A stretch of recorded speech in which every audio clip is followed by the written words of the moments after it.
All right, let's get right into it. We're all told the same thing, right? To get ahead in your career, you need more technical skills, more certifications, maybe even a PhD. But what if I told you there are two fundamental skills we often forget about, that are way more critical for your success no matter what you do? So let's just start with this question to frame our entire conversation. What if the key to real leadership, to having real influence, isn't about how much you know, but how well you can actually think? And this really gets to the heart of the matter. On one side, you've got your technical skills. Now, they're not always easy, but the way you learn them is pretty simple. It's all about repetition. You learn the rules, you practice, you repeat. But on the other side, you've got reasoning skills. And these are genuinely hard to build because you can't just learn them by repeating a task. They demand creativity. They require you to build a solid argument from the ground up. So that brings up a really important question. If these skills are so valuable, why are we all so bad at them? Well, the answer lies in something we can call the technocrat trap.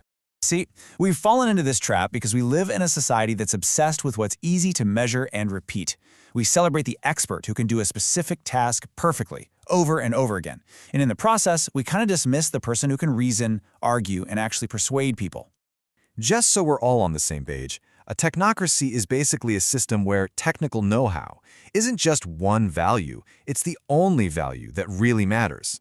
In that kind of world, your ability to communicate or reason clearly gets labeled as a soft skill. You know, something that's nice to have but not essential. And believe me, that mindset has some serious consequences. And this is a perfect modern-day example of what I'm talking about. Be honest, how many times have you thought, I'm too busy for this, and just outsourced writing a simple email to an AI? It feels like a time saver, right? But every single time you do that, you're skipping a chance to practice. You're missing an opportunity to just think a clear thought and write it down. And this is nothing new. Think back to school. I'm willing to bet most of us absolutely hated writing essays. And why? Because it's hard. It forces you to take all those messy, jumbled ideas in your head and hammer them into a logical, structured argument. That difficulty? That's the whole point. That's what makes writing such an incredible workout for your brain.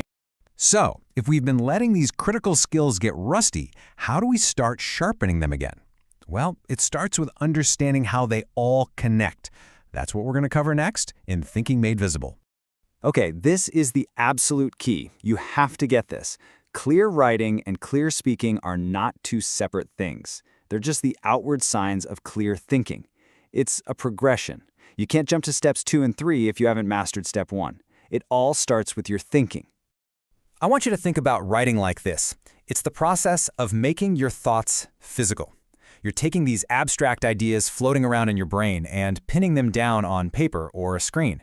And that act is so powerful because suddenly you can see the flaws, you can spot the holes in your logic that were invisible before, and you can fix them.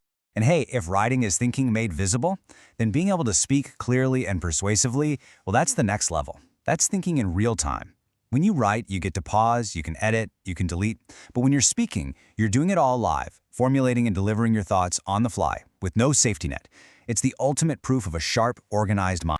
So this brings us to the big payoff. Why should you care? Why go through all the tough work of learning to think, write, and speak better? Because these skills, these make up the leader's true toolkit.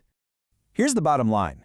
Technical skills make you a valuable specialist. No doubt about it.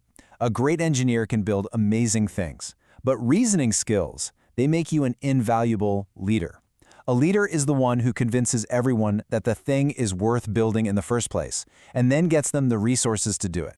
Let me give you an analogy to make this super clear. Let's say you have the specialist. This person is brilliant.